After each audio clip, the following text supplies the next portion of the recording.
আজ ২ মার্চ জাতীয় পতাকা উত্তোলন দিবস। ১৯৭১ সালের এই দিনে ঢাকা বিশ্ববিদ্যালয়ের বটতলায় প্রথমবারের মতো উত্তোলন করা হয় স্বাধীন বাংলার লাল সবুজ পতাকা। দিবসটি উদযাপন করেছে ঢাকা বিশ্ববিদ্যালয় কর্তৃপক্ষ।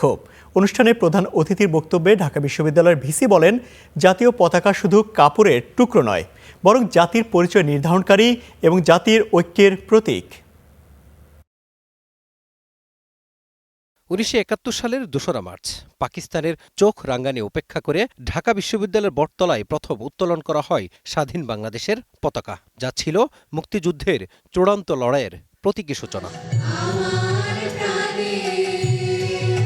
ঐতিহাসিক সেই দিবস স্মরণে আলোচনা সভার আয়োজন করে ঢাকা বিশ্ববিদ্যালয়ের কলা অনুষদ। সোমবার জাতীয় সঙ্গীতের মধ্য দিয়ে শুরু হয় পতাকা উত্তোলন দিবস, যাতে প্রধান অতিথি হিসেবে অংশ নেন বিশ্ববিদ্যালয়ের ভিসি নিয়াজ আহমেদ খান। সম্মানিত বক্তারা বলেন, ২রা মার্চ পতাকা উত্তোলন বাঙালির স্বাধীনতার স্বপ্নকে দৃশ্যমান রূপ দিয়েছিল। বাংলাদেশের লাল সবুজ পতাকা আমাদের অস্তিত্বের ভাষা, স্বাধীনতার রক্তাক্ত ইতিহাসের দৃশ্যমান দলিল। জাতীয় পতাকা দিবস আমাদের স্মরণ করিয়ে দেয় ১৯৭১ সালের সেই উত্তাল দিনগুলোর কথা।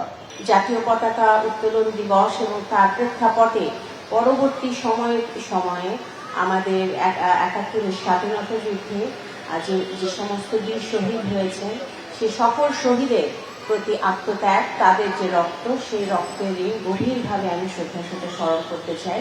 প্রধান অতিথির বক্তব্যে নিয়াজ আহমেদ খান বলেন, জাতীয় পতাকা শুধু কাপড়ের টুকরো নয়, বরং জাতির পরিচয় নির্ধারণকারী ও ঐক্যের প্রতীক। জাতীয় পতাকা এবং আমাদের জাতীয় সঙ্গীতের যে সংক্ষিপ্ত ইতিহাস এই ক্ষুদ্র ব্রোশারে আছে, এটিকে আরেকটু ব্যাপক প্রচারের ব্যবস্থা করব। আমাদের সন্তানদের প্রত্যেকেরই আমাদের এই গৌরবোজ্জ্বল ইতিহাস জানা একান্তই প্রয়োজন। জাতীয় ঐক্য আমাদের ধরে রাখতে হবে, এর কোনো বিকল্প নেই।